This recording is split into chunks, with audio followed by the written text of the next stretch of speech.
علماء ہے وارثین انبیاء، دامن ان کا سب آؤ تھام لیں، یہ بانٹتے ہیں علم کی میراث، جنت کے ان سے آؤ دام لیں۔ الحمدللہ رب العالمین والصلاة والسلام علی سید المرسلین، اما بعد فاعوذ باللہ من الشیطان الرجیم، بسم اللہ الرحمن الرحیم۔ الصلاة والسلام علیک یا رسول اللہ وعلی آلک واصحابک یا حبیب اللہ، الصلاة والسلام علیک یا نبی اللہ وعلی آلک واصحابک یا نور اللہ۔ مدنی چینل کے ناظرین، مدنی چینل کا پروگرام ہے وارثین انبیاء۔ اس پروگرام میں ہم اس امت کے مختلف علماء، ائمہ، محدثین اور اہل علم حضرات کا ذکر خیر کرتے چلے آ رہے ہیں اور ان کے ذکر خیر کی برکتیں حاصل کرتے چلے آ رہے ہیں، اور کئی علماء کی سیرت میں ایسے ایسے واقعات ہم نے سنے کہ جن سے ہمیں علم دین کی طرف رغبت کا ایک ذہن ملتا ہے۔ اللہ تبارک و تعالی ہمیں بھی علم اور علماء سے محبت رکھنے اور علم کو سیکھ کر اس پر عمل کرنے کی توفیق عطا فرمائے۔ پچھلے ایپیسوڈز میں ہم نے علم حدیث سے تعلق رکھنے والے بڑے بڑے ائمہ کرام کا ذکر خیر کیا، جن میں سر فہرست سیاہ ستہ کے مصنفین ہیں امام بخاری رحمۃ اللہ تعالی علیہ، امام مسلم رحمۃ اللہ تعالی علیہ، امام ابو داود رحمۃ اللہ تعالی علیہ۔ ان تین بزرگوں کا ہم نے ذکر کیا ہے۔ مزید جو تین بزرگ ہیں کہ یہ 6 بزرگ ائمہ ستہ کہلاتے ہیں، انشاءاللہ ان کا ذکر خیر ہوگا۔ آج کے ایپیسوڈ میں ہم جس محدث اور عالم کا ذکر خیر کرنے کی سعادت پائیں گے وہ ائمہ ستہ یعنی حدیث پاک کے ان 6 بڑے اماموں میں سے ایک امام ہے، جن کو دنیا امام نسائی رحمت اللہ تعالی علیہ کے نام اور لقب سے یاد کرتی ہے۔ مدنی چینل کے ناظرین، یہ امت کے بہت بڑے محدث ہیں اور علم حدیث اور فن حدیث کے حوالے سے آپ رحمت اللہ تعالی علیہ کو امامت کا درجہ حاصل ہے، بلکہ آپ رحمت اللہ تعالی علیہ کو کئی اعتبارات سے بڑے بڑے ائمہ پر بھی فوقیت دی گئی ہے۔ علم حدیث اور حدیث پاک کو بیان کرنے والے جو راوی ہوتے ہیں،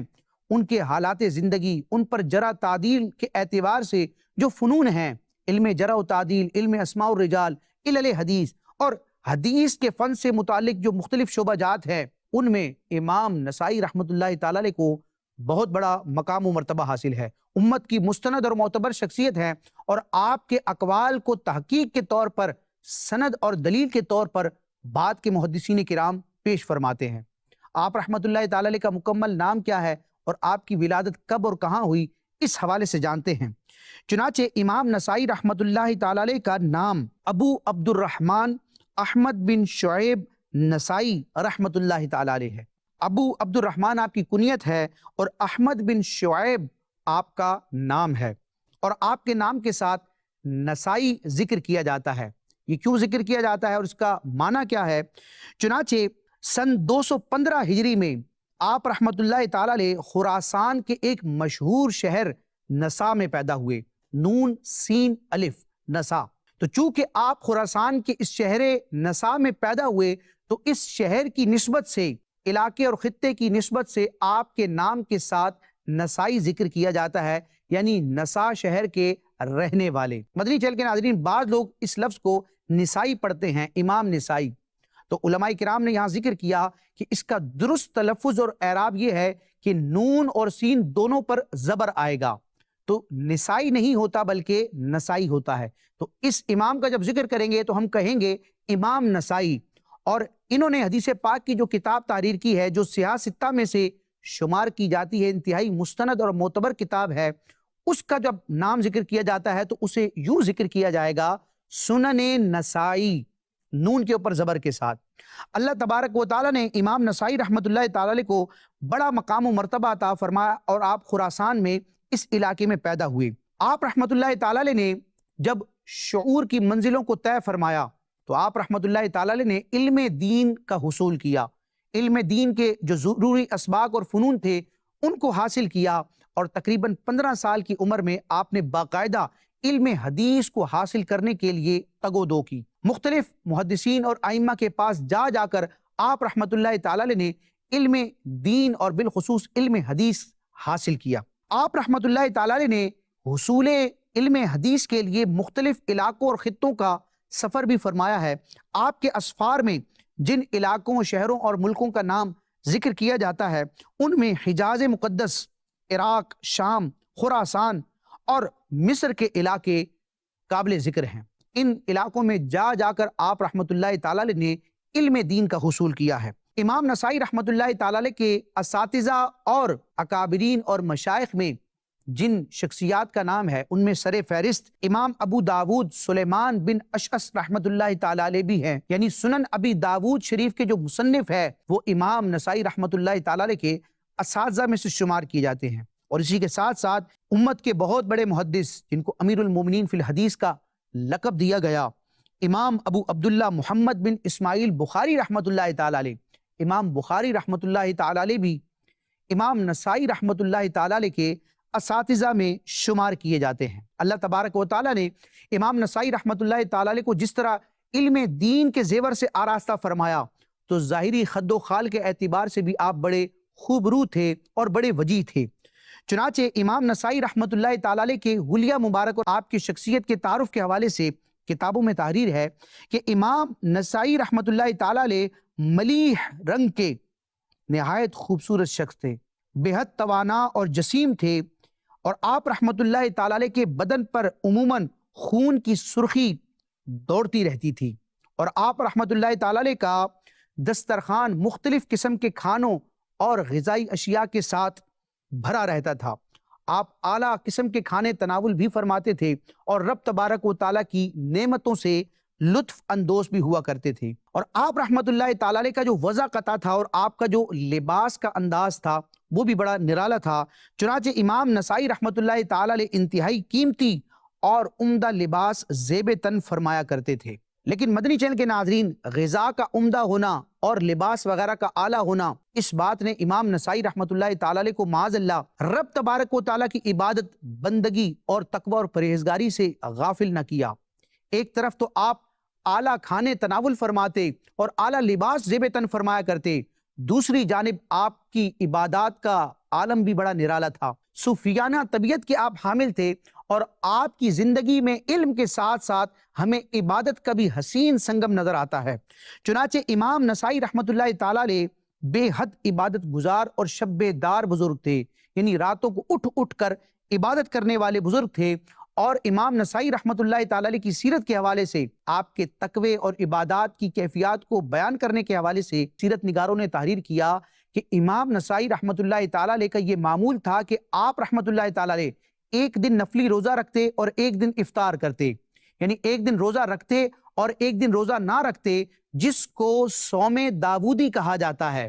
یعنی اللہ تبارک و تعالیٰ کے مقدس نبی حضرت داود علیہ السلام کی یہ عادت مبارکہ تھی کہ آپ ایک دن روزہ رکھا کرتے اور ایک دن افطار کیا کرتے، یعنی کہ روزہ نہ رکھا کرتے۔ اللہ تبارک و تعالیٰ کے مقدس نبی حضرت داود علیہ السلام کا روزہ رکھنے کا یہ معمول تھا، جس کو نبی کریم رؤوف الرحیم صلی اللہ تعالیٰ علیہ وآلہ وسلم نے خود بیان فرمایا کہ حضرت سیدنا داود علیہ السلام ایک دن روزہ رکھا کرتے اور ایک دن روزہ ترک کیا کرتے، یعنی جو نفلی روزے ہیں تو آپ کا یہ معمول تھا کہ ایک دن آپ روزے سے ہوتے اور ایک دن روزہ نہ رکھا کرتے۔ اور اس انداز میں روزہ رکھنے کو صوم داودی کہا جاتا ہے۔ رمضان کے روزے تو مسلمانوں پر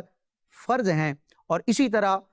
پورے سال میں تقریباً 5 دن ایسے ہیں جن میں روزہ رکھنے کی ممانت ہے۔ ایک یکم شوال کا دن ہے، اور 10، 11، 12 اور 13 ذوالحجہ، 4 یہ دن، 10، 11، 12، 13 ذوالحجہ اور یکم شوال، پورے سال میں یہ 5 دن ایسے ہیں جن میں روزہ رکھنا جائز نہیں، اور رمضان کے روزے ویسے ہی اس امت پر فرض ہیں۔ تو رمضان کے روزوں کے علاوہ اور ان 5 ممنوعہ دنوں کے علاوہ دیگر ایام میں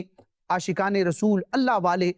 عموماً نفلی روزہ رکھتے ہیں۔ تو نفلی روزہ رکھنے کا جو ایک انداز ہے جو صوم داودی کہلاتا ہے، امام نسائی رحمۃ اللہ تعالی علیہ اس طریقہ کار کے مطابق روزہ رکھا کرتے تھے۔ تو آپ رحمۃ اللہ تعالی علیہ روزے دار بھی تھے، شب دار بھی تھے،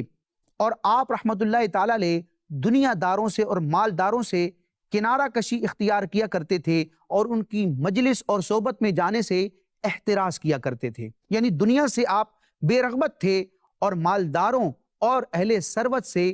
دور رہنے کو پسند کیا کرتے تھے۔ مدنی چینل کے ناظرین، امام نسائی رحمۃ اللہ تعالی علیہ جس طرح علم حدیث میں اور علوم دینیہ میں مہارت اور امامت کا درجہ رکھتے تھے، عبادات کے حوالے سے آپ ایک بزرگ اور صوفی کی حیثیت سے پہچانے جاتے تھے، تو اسی طرح عقائد و نظریات کے حوالے سے بھی آپ بڑے متسلب تھے، یعنی عقائد اسلامیہ پر بڑی مضبوطی کے ساتھ قائم تھے۔ اللہ تبارک و تعالی ہمیں بھی یہ سعادت عطا فرمائے کہ جو اسلامی عقائد و نظریات ہیں، یعنی عقائد کی وہ اقسام جن کو ضروریات دین کہا جاتا ہے، کہ جن کو ماننا مومن ہونے کے لیے، مسلمان ہونے کے لیے اور مسلمان رہنے کے لیے ضروری ہے، اللہ تبارک و تعالیٰ ان پر بھی کاربند رہنے اور سختی کے ساتھ پابند رہنے کی توفیق عطا فرمائے۔ اور عقائد کی کچھ اقسام وہ ہیں جن کو ضروریات مذہب اہل سنت کہا جاتا ہے، اور یہ عقائد و نظریات ایسے ہوتے ہیں جن کو ماننا سنی ہونے کے لیے ضروری ہوتا ہے، یعنی صحیح العقیدہ مسلمان، سنی مسلمان ہونے کے لیے جن عقائد و نظریات کو ماننا ضروری ہوتا ہے ان کو ضروریات مذہب اہل سنت کہا جاتا ہے۔ تو عقائد اسلامیہ کی بنیادی طور پر یہ دو قسمیں بیان کی جاتی ہیں کہ مسلمان ہونے اور رہنے کے لیے جن عقائد کا جاننا ضروری اور ماننا ضروری ہے وہ ضروریات دین ہیں، اور صحیح العقیدہ سنی مسلمان ہونے کے لیے جن عقائد کو جاننا، ماننا اور ان پر کاربند رہنا ضروری ہوتا ہے ان کو ضروریات مذہب اہل سنت کہا جاتا ہے۔ اور علماء کرام نے ذکر کیا کہ اسلامی عقائد و نظریات پر سختی کے ساتھ، پابندی کے ساتھ قائم رہنا، اس کو تسلب فی الدین کہا جاتا ہے، کہ یہ بندہ اپنے عقائد و نظریات میں بڑا پختہ ہے، کسی وسوسہ دلانے والے، کسی اعتراض کرنے والے، کسی شک دلانے والے کے شک کے نتیجے میں وہ اپنے عقائد و نظریات سے معاذ اللہ پہلو تہی نہیں کرتا، اس میں وہ متذبذب نہیں ہوتا، شک کا شکار نہیں ہوتا۔ اور یہ کب ہوتا ہے؟ جب اہل علم کی صحبت ہوتی ہے، کتابوں سے واسطہ ہوتا ہے، صحیح العقیدہ مشائخ اور بزرگوں کی صحبت میسر آتی ہے، تو پھر بندہ مومن کے عقائد میں پختگی آتی ہے، اور دین اور عقائد و نظریات میں تسلب اور پختگی یہ محمود ہے۔ اللہ تبارک و تعالی ہمیں اپنے عقیدوں اور اپنی عقیدتوں کی حفاظت کرنے کی توفیق عطا فرمائے۔ تو امام نسائی رحمۃ اللہ تعالی علیہ کے حوالے سے یہ ذکر کیا گیا کہ اسلامی عقائد و نظریات کو بیان کرنے کے حوالے سے اور ان کو ماننے کے حوالے سے آپ بڑے متسلب تھے اور بڑے پختہ تھے۔ آپ رحمۃ اللہ تعالی علیہ نے جہاں علم دین حاصل کیا، احادیث کو بیان کیا، وہیں پر آپ رحمۃ اللہ تعالی علیہ نے قلمی اور کتابی خدمات بھی سر انجام دی ہیں، اور کئی کتابیں ایسی ہیں جو آپ رحمۃ اللہ تعالی علیہ نے تحریر کی ہیں، ان میں احادیث مبارکہ کا خوبصورت ذخیرہ موجود ہے، اور ان کی تعداد تقریباً 15 بتائی جاتی ہے، یعنی 15 کتابیں ایسی ہیں جن کا محدثین کرام نے، علماء کرام نے ذکر کیا۔ اس کے علاوہ بھی آپ کی دینی خدمات موجود ہیں۔ ان تمام تر کتابوں میں 2 کتابیں ایسی ہیں جو اہل علم کے درمیان بڑی متعارف ہیں۔ چنانچہ امام نسائی رحمۃ اللہ تعالی علیہ نے فن حدیث، علم حدیث کے حوالے سے جب ایک کتاب تحریر فرمائی تو وہ بڑی ضخیم تھی اور بڑی جامع تھی۔ مختلف قسم کی روایات کو آپ نے سند کے ساتھ اس کتاب میں جمع کیا، اور اس کتاب کا نام رکھا سنن کبریٰ۔ سنن کبریٰ نامی آپ نے کتاب تحریر فرمائی، اور اس میں سینکڑوں احادیث موجود تھی۔ جب یہ کتاب آپ نے تحریر فرمائی تو اس وقت کا جو امیر تھا، یعنی جو مسلمانوں کا حاکم تھا، اس کے سامنے جب یہ کتاب پیش کی گئی تو اس امیر نے امام نسائی رحمۃ اللہ تعالی علیہ سے سوال کیا کہ آپ کی اس کتاب سنن کبریٰ میں جو احادیث روایت کی گئی ہیں، کیا وہ سند کے اعتبار سے سب صحیح ہیں؟ تو امام نسائی رحمۃ اللہ تعالی علیہ نے ارشاد فرمایا کہ نہیں، اس کتاب میں سند کے اعتبار سے صحیح احادیث کے ساتھ ساتھ حسن احادیث بھی موجود ہیں۔ مدنی چینل کے ناظرین، جب اہل علم اور محدثین، علماء کرام ذکر کرتے ہیں کہ یہ حدیث صحیح ہے یا یہ حدیث صحیح نہیں ہے، تو بعض ذہنوں میں یہ ایک سوال پیدا ہوتا ہے کہ حدیث کا صحیح نہ ہونا، اس کا کیا معنی ہے؟ کیا معاذ اللہ اس کا مطلب یہ ہے کہ یہ حدیث غلط ہے، معاذ اللہ من گھڑت ہے؟ تو ایسا ہرگز نہیں۔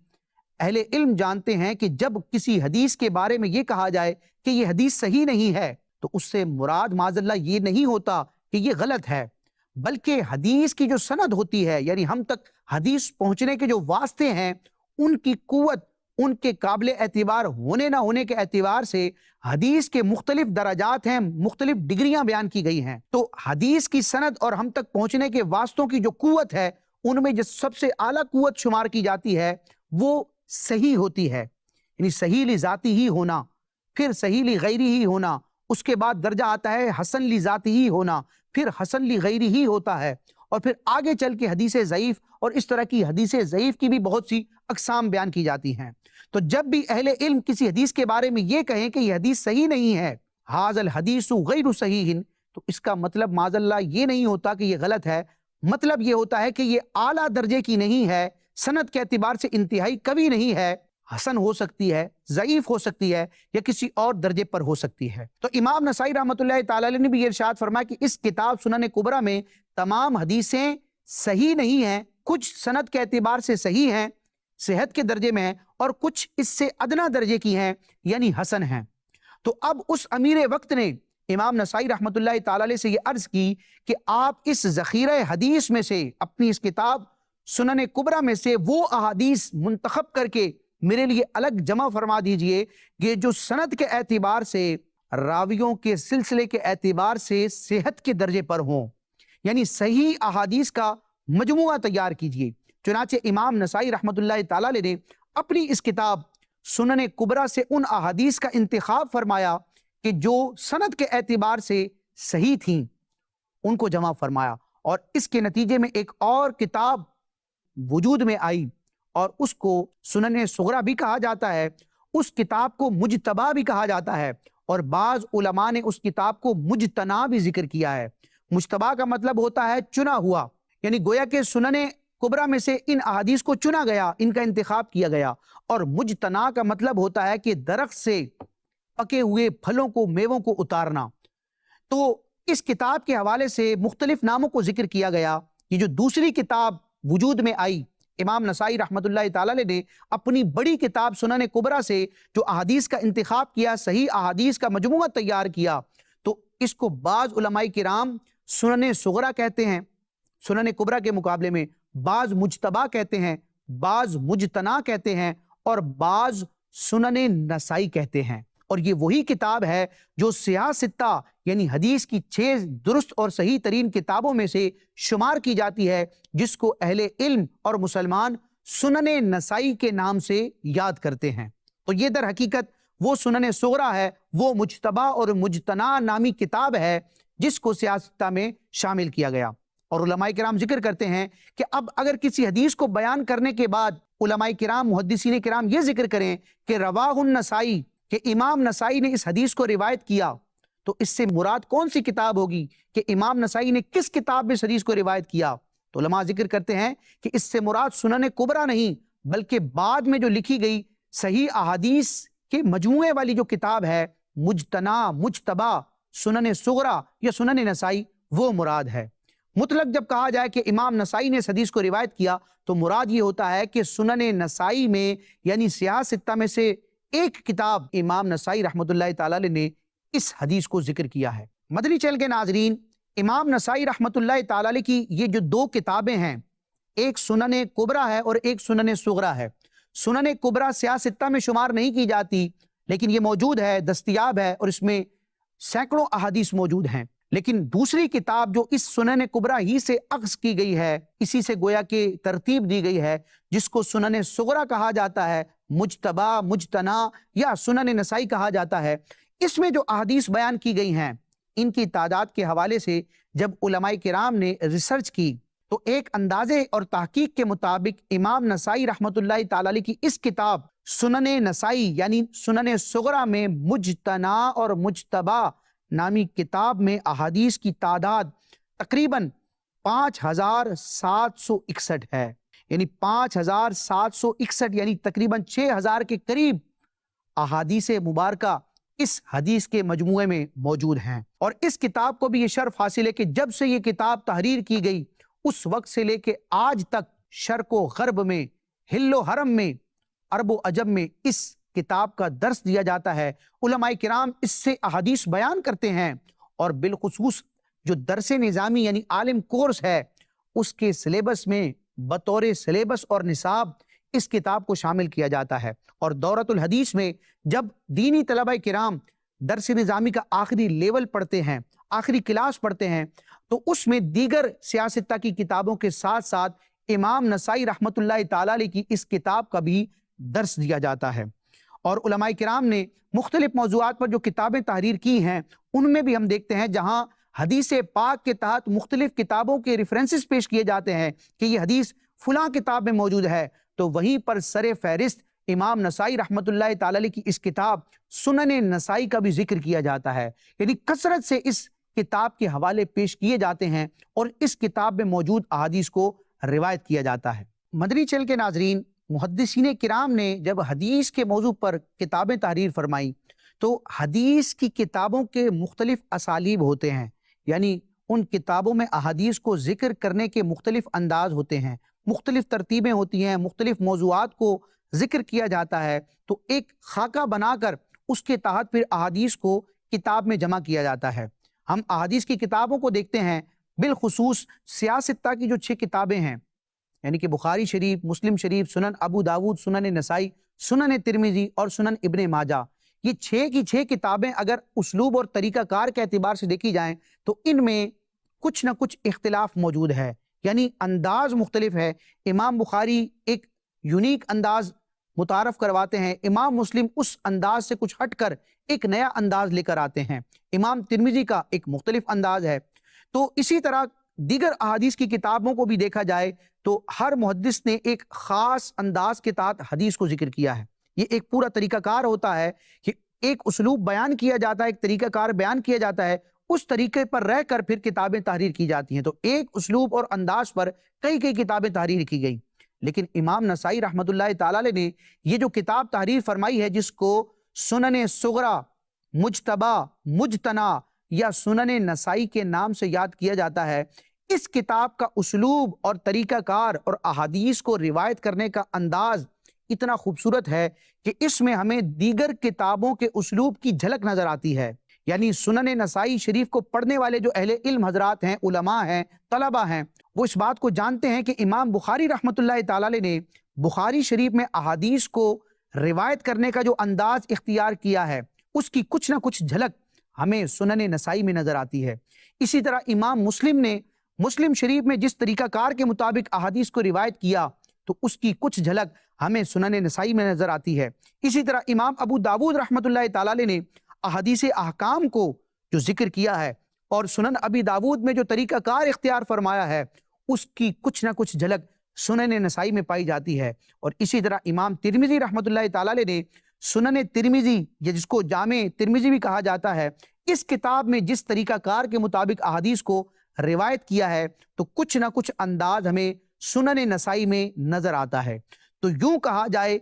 تو بالکل بجا ہوگا کہ امام نسائی رحمۃ اللہ تعالی علیہ نے مختلف کتابوں کے اسالیب کو گویا کہ جمع فرمایا ہے اور مختلف انداز کو اختیار کرتے ہوئے بڑی خوبصورت ترتیب کے ساتھ اور بڑے شاندار اور اعلیٰ اسلوب کے ساتھ احادیث مبارکہ کو اپنے اس کتابی نسخے سنن نسائی میں جمع فرمایا ہے۔ اللہ تبارک و تعالی ہمیں ان احادیث کی برکتیں لینے کی توفیق عطا فرمائے۔ علماء کرام نے اپنی جو ساری زندگیاں علم حدیث کو حاصل کرنے اور کتابی شکل میں ان کو تحریر کرنے اور جمع کرنے میں صرف کی ہیں، اللہ تبارک و تعالی ان بزرگوں کی ان محنتوں کی ہمیں قدر کرنے کی توفیق عطا فرمائے اور ان احادیث کا مطالعہ کرنے کی توفیق عطا فرمائے۔ علماء اہل سنت نے ان احادیث کی کتابوں کے اردو ترجمے بھی کیے ہیں، اللہ تبارک و تعالی حدیثوں سے محبت رکھنے کی توفیق عطا فرمائے۔ دعوت اسلامی کے اشاعتی ادارے مکتبۃ المدینہ سے جو کتابیں شائع ہوتی ہیں،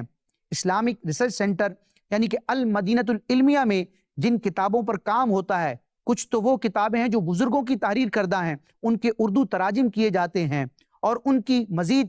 تخریج کے ساتھ تحقیق کے ساتھ نئی اشاعت کی جاتی ہے، اور کچھ کتابیں وہ ہیں جو المدینۃ العلمیہ کے مدنی علماء تحریر کرتے ہیں، اور ان میں سر فہرست امیر اہل سنت دامت برکاتہم العالیہ کی بھی کتابیں، رسائل اور تصانیف شامل ہیں۔ تو ان کتابوں میں ہم دیکھتے ہیں کئی کتابیں ایسی ہیں جن کا تعلق حدیث شریف کے موضوع سے ہے، حدیث پر لکھی گئی کئی کتابوں کے ترجمے کیے گئے یا پھر حدیث کے موضوع پر نئی کتابیں تحریر کی گئی ہیں۔ تو اللہ تعالیٰ ہمیں یہ ذوق عطا فرمائے کہ جہاں دیگر علوم و فنون کے حوالے سے ہم کتابوں کا مطالعہ کرتے ہیں تو مکتبۃ المدینہ سے جاری ہونے والی کتابوں کا مطالعہ کریں، اور بالخصوص وہ کتابیں جو فن حدیث سے تعلق رکھتی ہیں ان کا بھی مطالعہ کرنے کی اللہ ہمیں توفیق عطا فرمائے۔ سر فہرست ایک بڑی شاندار کتاب ہے جس کو تخریج اور تحقیق کے ساتھ المدینۃ العلمیہ نے پیش کیا ہے، اور مکتبۃ المدینہ نے ہارڈ کاپی میں اور سافٹ کاپی میں اس کو متعارف کروایا ہے، اس کا نام ہے انوار الحدیث۔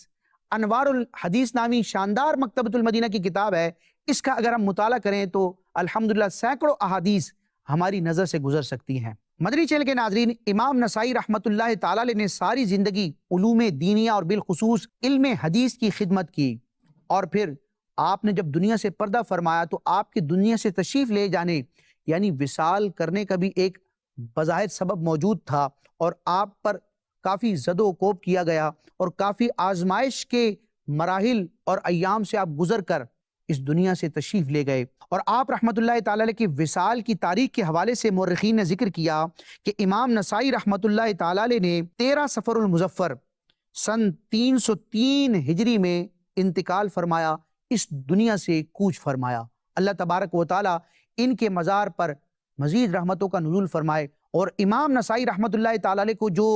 علم حدیث کا فیضان اور نور عطا کیا گیا تھا، اللہ تبارک و تعالی اس کا صدقہ ہمیں بھی نصیب فرمائے۔ حدیث سے محبت رکھنے، حدیث پڑھانے والے علماء کا ادب کرنے اور حدیثوں پر عمل کرنے کی توفیق عطا فرمائے، آمین بجاہ النبی الامین صلی اللہ تعالی علیہ وسلم۔ مدنی چینل دیکھتے رہیے۔ علماء ہے وارثین انبیاء،